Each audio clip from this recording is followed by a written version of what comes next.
Suray, meni sharmanda qilma. Aybimni tan olyapman-ku axir. O'zimni bir narsa qilib qo'yaman, lekin Surayyo eriga shunaqa qaradiki, Ilhomjon beixtiyor bir qadam orqaga tisarildi. 2 kundan beri o'lib tirilayotgan Surayyo qancha zo'r tavallo qilmasin, eriga bir og'iz gapirmadi. Yig'idan shishib ketgan ko'zlaridan yana yosh to'kiladi. Xo'rsinib yig'laydi. Karvalol ichadi, lekin gapirmaydi. Koshkiyda janjal qilsa, baqirib-chaqirib urishsa. Eri Ilhomjon telefonini xuddi bir hamyon olmosdek yonidan qo'ymay olib yurishi g'alati tuyulsa ham, eriga hurmat yuzasidan telefon tutkilamasdi u. Bo'lmasa qancha qulay fursat bo'lgan u. Uning odobi yo'l qo'ymasdi avvalo bunga. Bolalikdan mulohazali, aqlli Surayyo bo'yiga yetganda, uning go'zal odobiga xushro'yligi, ozodaligi va sarishtaligi qo'shilib, uni kelin qilmoqchi bo'lganlar mahallaning bo'y yetgan o'g'li bor barcha onalari edi. Shunday maqtovlarga sazovor qizni o'ziga umr yo'ldosh bo'lishini orzu qilgan yigitlar esa 2-3 barobar ko'p edi. Chunki qo'shni mahalla yigitlari, kursdoshlar, dugonalarning akalari ham qo'shilsa, balkim ko'proq ham. Surayyoning ota-onasi esa Ilhomjonni ma'qul ko'rishdi. O'ziga to'q va badavlat xonadondan edi sovchilar. Ziyoli oilaning farzandi, o'zi ham yaxshigina amalning egasi bo'lib ish boshlagan kuyov bo'lmish Ilhomjonga Surayyoni singlisi Dilbar tanishtirdi. To'g'rirog'i suratini ko'rsatib ta'rifini keltirdi. Tibbiyot bilim yurtining bitiruv bosqichida Surayyo bilan bir guruhda o'qiydigan Dilbar ham dugonasidek nozik tab, og'ir bosiq, mulohazali bo'lgani uchun bu 2 qiz o'qishga qabul qilingan kundanoq inoq dugona edi. To'ydan so'ng Surayyodan qaynona-qaynotasi nihoyatda minnatdor edilar. Ilhomjon ham xotinini yer-u ko'kka ishonmas. Surayyo esa o'z navbatida erini butun borlig'i bilan sevardi. Birin-ketin tug'ilgan 2 farzand, Islomjon va Sevara, yanada bu baxtli oilaga baxt olib kelishdi. Surayyo erining bo'y pastiga, soxt sumbati-yu savlatiga qarab, ba'zan ko'ngliga hadik oralardi. Ko'zga yaqin, amal egasi Ilhomjonning boshqa ayolga ilakishib qolishidan qo'rqardi u. Shu sabab o'ziga qarab yurardi. Uning did bilan kiyinishini, o'ziga yarashgan soch turmagini, nafis did bilan qilingan pardozini maqtamay iloj yo'q. Erining xatti-harakatida yaqin 2 yildan beri hech bir o'zgarish sezilmagandi. Yuqorida aytganimizdek, telefonidan ajralmay yurishini aytmagandi. Hammasi o'sha telefon qurg'ur buzilgan kundan boshlandi. Kim 1-2 kun telefonsiz o'lib qolibdi. Ishxonasida ham, uyda ham statsionar telefon bo'lsa. Ilhomjon xuddi telefonsiz nafas ololmaydiganday edi go'yo. O'z-o'zidan oynasi qorayib qolgan telefon apparatini asabiy u yoq bu yog'ini bosar, uni yoqishga behuda urinardi. Ertasigayoq borib yangi telefon apparati sotib oldi. Qulluq bo'lsin, xayriyat kecha ovqat ham yemadingiz shu matohni deb.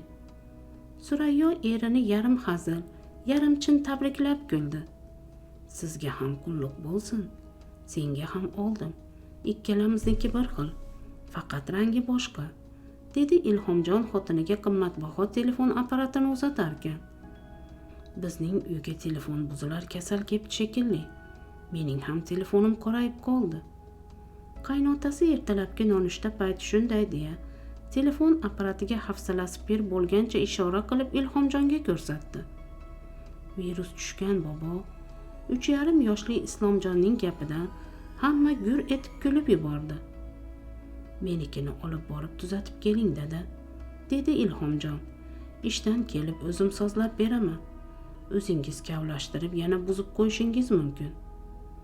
Otasi telefonni tuzatishga olib ketmaganini bilish uchun 3 marta qo'ng'iroq qilgan Ilhomjon, uning kelmaganini bilish uchun 10 martadan oshiq qo'ng'iroq qildi. Surayyoning yuragiga endi gumon in qurib oldi go'yo. Shubhasiz, shu telefonida bir sir bor deb o'yladi u.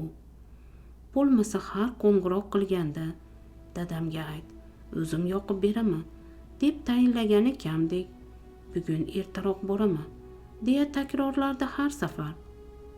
Qaynotasi tuzatib kelgan telefon apparatini quvvatlantirishga qo'yayotgan mahali yana Ilhomjon qo'ng'iroq qildi. Dadam keldilarmi?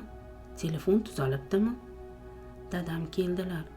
Telefonni usta ertaga olib ketishni aytib olib qolibdi. Ertaga o'zingiz olib kelarsiz. Eriga birinchi marta yolg'on gapirganidan yuzi lovullab ketdi Surayyoning. Shunaqami? Mayli. Ko'ngli xotirjam bo'lgani, hatto biroz quvonganini erining ovozidan sezdi Surayyo. Bir gumoniga ming gumon qo'shildi. Bir necha bor o'sha qurg'ur telefonni qo'liga olib qaytib qo'ydi. Oxiri ayollik qiziqishi, rashk gumoni g'olib keldi uning. Telefonni yoqib SMS xabarlar va qo'ng'iroqlarni ko'zdan kechira boshladi. Ajab, begona raqam yo'q. Barcha qarindosh urug', Ilhomjonning Surayyo eshitaverib tanish bo'lib qolgan xodimlari. Dilbar, uning eri, jiyanlari. Iye, Feruza. Surayyo hushyor tortdi. Gaplashilgan daqiqalar davomliligi 50 daqiqa, yarim soat, 40 minut. Kelinoyisi bilan buncha nimani gaplashdi Ilhomjon? Feruza Ilhomjonning xolasining kelini edi. Xuddi bularning oilasiga o'xshab, xolaning oilasi ham o'qimishli va badavlat edi. Feruzaning eri Nusrat aka 3 yil oldin doktorlik dissertatsiyasini yo'qlash arafasida bir kunda ruhiy xastaga aylandi qoldi. O'ta davomli aqliy zo'riqishdan deya tashxis qo'yishdi unga. Nusratning ota-onasi, ukasi yaxshi ishlarda ishlashgani sabab uning oilasini to'la-to'kis ta'minlashar, yana shaxsiy xarajatlar uchun Nusratning xotini Feruzaga oyma-oy 400 AQSh dollari berishardi. Baland bo'yli, keng yelkali Feruza uncha chiroyli bo'lmasa-da, doim yelkasi uzra yoyilib yotguvchi uzun qizg'ish sochlari, ochiq kiyimlari, yorqin pardozi bilan diqqatni o'ziga jalb qilardi. Har mehmonga kelganida uning kiyinishidan Surayyoning ensasi qotardi-yu, lekin bilintirmasdi. Xuddi mana shu Feruza kelinoyisi bilan mobil tarmoqdan, Telegram ijtimoiy tarmoqdan Ilhomjon buncha ko'p gaplashdi ekan. U shosha-pisha Feruzaning SMS xabarlarini ochdi. Ochdi-yu, birinchi xabarni o'qiboq chinqirib yubora yozdi. Og'zini kafti bilan berkitdi yaxshiyam. Feruza: jonim, sog'inib ketdim. Dadasi: bugun kira olmayman. Ertaga xo'p, o'zim ham sog'indim. Feruza: rasmingizni yuboring, bo'lmasa o'pib yotay. Dadasi: kulimsirab tushgan surat. Feruza: ko'kraklari ko'rinib turgan yalang'och surat. Va yana ko'p shu tahlil yozishmalar, suratlar. Qancha yig'ladi, qancha fursat o'tdi bilmaydi. Surayyo o'ziga sal kelib olgach, suratlarni, yozishmalarni o'z telefoniga o'tkazib oldi. So'ng Feruzaga va eriga navbatma-navbat bittadan yubora boshladi. Feruza hammasini o'qib jim turardi. Ilhomjon esa to'xtovsiz qo'ng'iroq qilar, Surayyo esa javob bermas edi. Oxiri sabri chidamagan Ilhomjon ishini tashlab keldi. Xotinining u yog'idan o'tib, bu yog'idan o'tib poyintar-soyintar tushuntirishlari zoye ketdi. Yarim soat javragan eriga Surayyo bir kalima gap gapirdi. Qachon boshlandi? Qanday? To'g'risini gapiring. Ilhomjon biroz talmovsirab turgach, nihoyat boricha aytib berishga jazm qildi. 2 yil oldin boshlangandi. Feruza qo'ng'iroq qilib, kir mashinam buzilib qoldi, usta kelishi kerak dedi. Erkak kishi gaplashgani boshqacha. Keling, deb iltimos qildi. Yo'q deya olmadim. Bordim. Uning kiyinishini bilasan. Yelkalari ochiq mayka, kalta shortida, vannadan endigina chiqqan. Sochlari nam. Yuragim og'riydigan bo'lib qoldi deb ko'kragini siypalab inqillaydi. Erkak kishiman-ku axir. Xullas, o'shandan keyin nikoh o'qitib. Nima? Surayyo qichqirib yubordi. Nikoh o'qitib? Eri tirik ayolga nikoh o'qitdingizmi? Siz shariatni biladigan taqvodor va anavi megajin nikohning shartlarini bilasizlarmi o'zi? Kim u sizlarga nikoh o'qigan chalamulla? Bilmasam, Feruz harom yurmaylik deganiga. Surayyo hozir eri raqibasini erkalovchi ohangda Feruz deyayotganiga umuman chiday olmadi. Tishlari g'ijirlab ingrab yubordi. Eriga istehzoli, kinoya va nafratomuz nigoh tashlab, hali ko'rasan degandek bosh qimirlatib qo'ydi. 2 kundan keyin oyijonimning tug'ilgan kunlari. Hamma keladi, jumladan xolamlar ham. Ana o'shanda ikkovingizni ham sharmanda qilaman. Hammaga bitta-bittadan yozishmalaringiz, rasmlaringizni tashlab turaman. Ana o'shanda ko'raman o'sha Feruz bilan holingizni. Surayyo ataylab Feruz deganida urg'u berib talaffuz qildi. Bu holatni tasavvur qilgan Ilhomjon Surayyoning qo'lidan telefonni yulqib olib, bor ma'lumotlarni o'chirishga tushgan edi. Surayyo unga masxara omuz dedi. O'zimning telefonimga allaqachon ko'chirib oldim. Bekor o'zingizni urintirmang. Ilhomjon butun uyni tit-pit qilib uning telefonini topa olmadi. Oxiri qo'rqitishga o'tdi. Ajrashaman dedi. Feruzaga ochiq uylanaman dedi. Surayyodan esa sas chiqmadi boshqa. Ko'rpa to'shagini boshqa qilib yotmadi u. Faqat tonggacha yig'lab chiqyapti. 2 kundan beri. Ilhomjon ezilib ketdi xotiniga qarab. Mana bugun onasining tug'ilgan kuni. Surayyo hamon jim. Hoy Ilhomjon o'g'lim, otang bilan bozorga borib shirinlik olib kelinglar. Kecha eslaringdan chiqib qopti-ku. Onasining ovozidan o'ziga kelib, zo'rg'a oyog'ini sudrab eshikdan chiqarkan, Surayyoga yalingandek mo'ltirab qaradi. Ilhomjon rostakamiga qo'rqayotgan edi. Har yili qaynonasining tug'ilgan kunini turli pishiriqlar pishirib, mehmon kutib o'tkazadigan Surayyo hali hech nima qilmasa-yu, onasiga bor gapni aytib bersa. Otasiga shirinliklarni olib berib, uyga olib kelib qo'yib o'zi ishga ketgan Ilhomjon peshindan o'tganda keldi. Ichiga chiroq yoqsa yorishmas, bir alfozda kirib keldi. Haytovur Surayyo har doimgidek taraddud ko'rib, dasturxon tuzayotganini ko'rib biroz tinchlansa-da, ko'nglida hali aytganini qilib, sharmanda qilsa-ya degan hadik bor edi.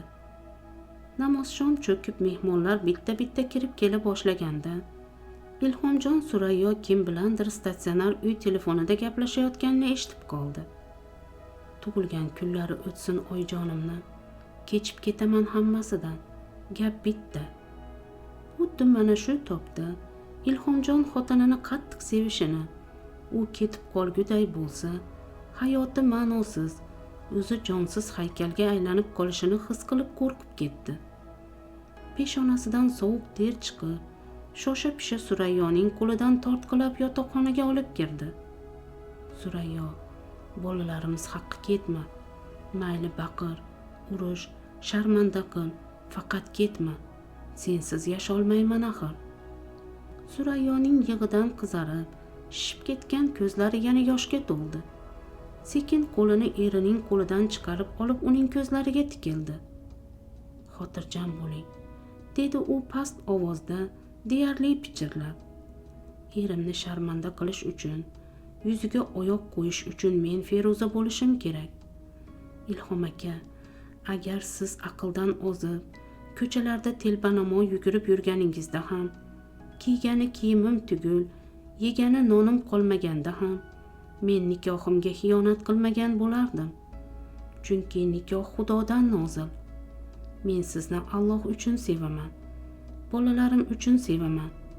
Hozir esa ketaman deb ishimni nazarda tutdim. Xususiy klinikaga ishga taklif qilishyapti. Siz bilan maslahatlashmoqchi edim.